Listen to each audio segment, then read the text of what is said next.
Coucou tout le monde, j'espère que vous allez bien. Aujourd'hui on se fait encore une vidéo foire aux questions et puis après je vais un peu changer le type de vidéo pour faire quelque chose de différent et de moins bateau. Là je reprends les commentaires donc dans l'ordre. Et c'est parti, hein. On perd pas de temps. Donc Liba Maslia me demande « Bonjour, ce n'est pas nécessaire de rajouter un peu de lait, végétal évidemment, dans les glaces à la banane. » Non, c'est pas du tout nécessaire en fait. Les bananes sont naturellement onctueuses quand on les mixe, quand on fait de la glace. C'est peut-être assez étonnant, mais c'est comme ça. C'est un peu comme voilà, les soupes de pommes de terre, c'est naturellement onctueux. Je vois pas pourquoi on rajouterait de la crème dedans, quoi. Mais bon, on peut si on veut, hein. Pas de problème, hein, pour ceux qui aiment ça. Ensuite, c'est pas une question. Alors, Morgane55 me dit « Je suis contente que tu aies retrouvé le goût à YouTube. T'avais l'air décidé à pas revenir. Qu'est-ce qui t'a fait changer d'avis ?» Le devoir. En fait, tant que le monde est pas vegan, ben, je me sens pas obligée, mais je sens le devoir de montrer qu'une alimentation végétalienne, c'est tout à fait possible, que c'est même facile, que ça coûte pas cher et que c'est bon pour nous. C'est bon pour toutes sortes de raisons. Et donc si je peux aider des gens à changer leur alimentation et à végétaliser leur alimentation, ben, je sens que je remplis mon rôle. Donc je fais ce que je peux, j'essaie de donner envie et de donner des infos, quoi. Parce que les infos, il n'y en a pas encore beaucoup sur internet, hein. Bon, la télé, c'est encore pire, mais bon. On va commencer par internet. Ouais. Où est-ce que tu as trouvé ce t-shirt? Tu sais, c'est le maillot de vélo rose, il y a écrit vegan dessus, là. Et en fait, je l'ai acheté sur loka.com.my. Donc www.loka.com.my. Voilà. Donc je l'affiche à l'écran pour que ça soit plus clair. Alors c'est le fabricant, je l'ai même rencontré quand j'étais en Thaïlande, et puis en fait il est basé en Malaisie. Voilà. Il est cool. Une question de Yazov. Pourquoi peu de véganes débattent avec les non-véganes à propos du véganisme?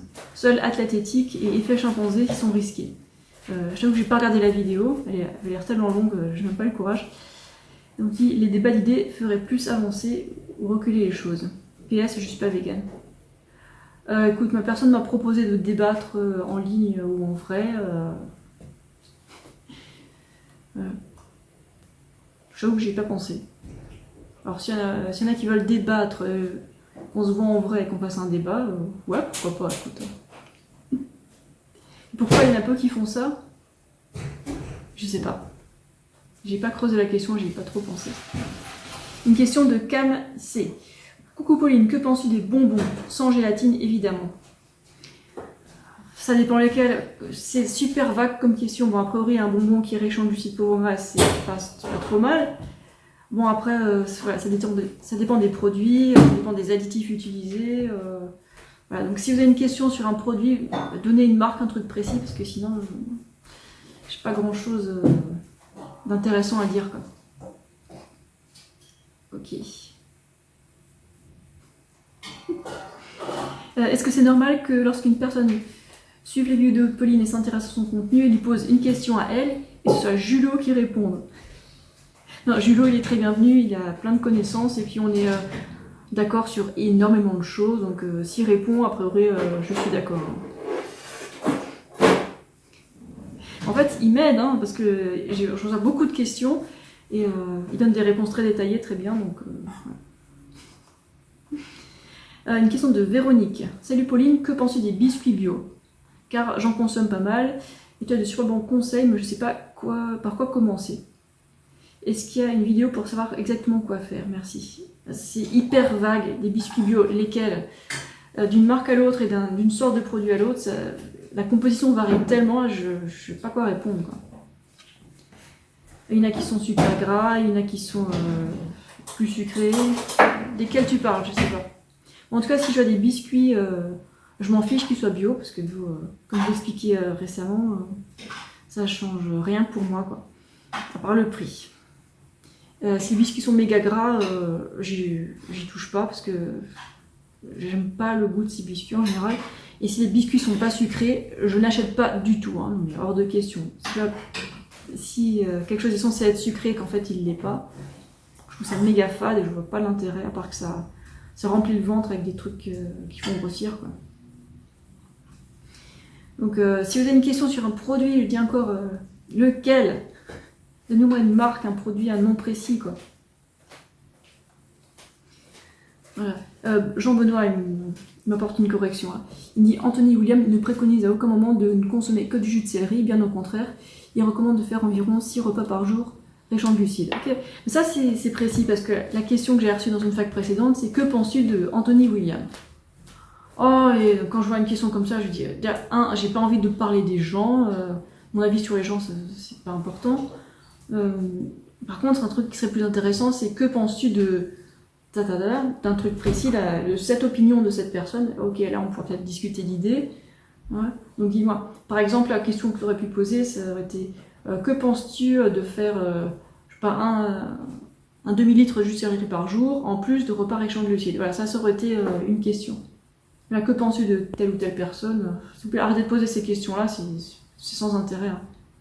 Si vous me demandez que penses-tu du jeûne intermittent, que penses-tu de boire tant et tant de litres d'eau par jour, ouais, okay. Ça c'est des questions, c'est court, c'est précis, et ça me demande pas de faire des recherches sur les gens, parce que j'ai aussi que 24 heures par jour, donc voilà. Là par exemple, j'ai pas envie de faire une recherche pendant 3 heures sur Anthony William, donc j'ai regardé vite fait son compte Instagram, et je voyais des jus de céleri partout, je me dis oula, la folie des jus de céleri. Voilà. Donc, des questions précises s'il vous plaît, pas sur les gens et pas sur un truc très vague, quoi. Ok.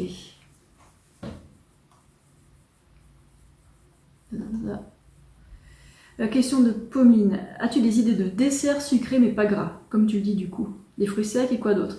Je préconise pas les desserts, genre le truc sucré qu'on mange à la fin du repas.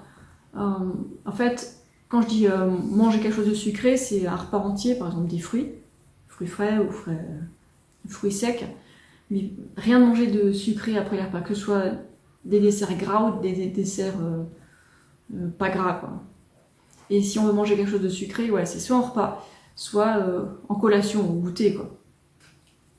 En fait, moi, je mange pas de dessert, c'est vraiment rare. Hein. De temps en temps, je mange un dessert, mais ça fait pas partie de ma routine, pas du tout, quoi. Bon, si vous voulez prendre du poids, ce qui peut être bon dans certains cas, bah oui, manger des desserts, manger gras et sucre jusqu'à en quantité suffisante, histoire de prendre du poids. Et une fois que vous aurez le poids sain, ben, voilà, commencez à arrêter de faire des mélanges, quoi. Bref, mange pas de dessert après les repas, mangez des desserts, je sais pas, à 4 heures par exemple, l'après-midi. Voilà, ça ce serait parfait. En tout cas, les personnes trop maigres, pas la peine de se poser trop de questions sur le mélange et tout ça. Le but c'est de prendre du poids et de manger beaucoup, donc soyez pas trop restrictif. Et puis, le problème c'est toujours la même chose, hein, c'est l'estomac qui a l'habitude de manger des trucs trop petits, donc des petits volumes. Et un estomac ça s'entraîne pour augmenter les volumes, hein, donc on peut manger plus, se forcer à manger plus, jusqu'à avoir des volumes suffisants pour être en bonne santé, quoi. Alors, question de Moira. Coucou Pauline, tout d'abord j'espère que tu vas bien. Je suis contente que tu reprennes les vidéos à un rythme régulier, ouais. J'ai juste une petite question pour la fac, est-ce que tu consommes du chocolat? Qu'est-ce que tu penses de la consommation de cet aliment? Alors les tablettes de chocolat, c'est un truc que je n'achète plus. C'est quand la dernière fois que je l'ai acheté? Peut-être il y a, je sais pas, 2 ans, un truc comme ça. J'en mange très peu du chocolat toute seule comme ça. J'en ressens plus le besoin en fait. Le matin, je mange tellement de fruits que du coup, mon envie de sucrer, non, c'est bon, elle est satisfaite pour la journée et puis c'est parfait. En fait, je mange un peu de chocolat dans certaines glaces que je mange de temps en temps, des desserts par-ci par-là, mais en petite quantité, quoi, c'est tout. Donc ça peut être, ouais, c'est pas un problème en petite quantité, mais quand on commence à manger beaucoup, bah, c'est de la caféine. Hein. Le chocolat contient de la caféine, enfin de la théobromine. C'est pas génial d'en manger beaucoup, ça perturbe le sommeil. Voilà. Donc en fait, la seule solution, bah, c'est manger plein de fruits pour éviter d'avoir envie de chocolat. Ok, dernière question maintenant, parce que je fais court, hein. Tiens, on est à 10 minutes. Coucou Pauline, est-ce que c'est bon de mélanger des céréales avec des fruits crus ou secs? Par exemple, des bananes et des flocons de maïs, cornflakes, hein, ou avoine, date, etc.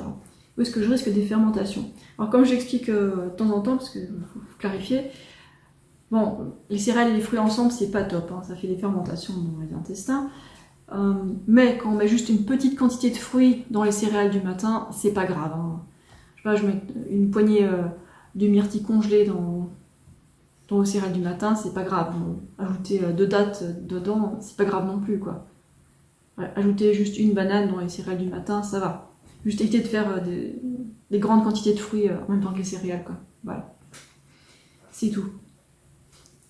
Bon, en tout cas, encore un truc que je veux rajouter pour finir. Si vous n'avez pas l'habitude de manger des gros volumes et que d'un coup vous mettez à mon alimentation, peut-être que vous remarquerez que votre ventre est bien rempli, bien rond après les repas. Et c'est pas grave, c'est normal, c'est le volume supplémentaire à cause des fibres, à cause de l'eau, parce que les aliments sont moins denses en calories, et du coup après les repas, bon, ça va être bien rempli. C'est pas grave. Si vous buvez assez d'eau et que vous mangez assez de fibres, le lendemain matin, le ventre il sera tout plat. Donc relax, vous n'êtes pas ballonné si vous avez le ventre rond pendant la journée. Le critère c'est est-ce que ça s'est résolu le matin quand vous vous levez, quoi. Voilà, c'est tout. Ok, donc là je suis encore en train de préparer une vidéo de nourriture, mais ça va venir, ça va venir. Voilà, allez, bon, ça, je pense que c'est tout pour les foires aux questions pour le moment. Merci pour toutes vos questions, puis on va passer à d'autres types de vidéos. Voilà. Passez une super bonne journée et bonne soirée. Vive les fruits, vive les féculents et tout ça. Ciao!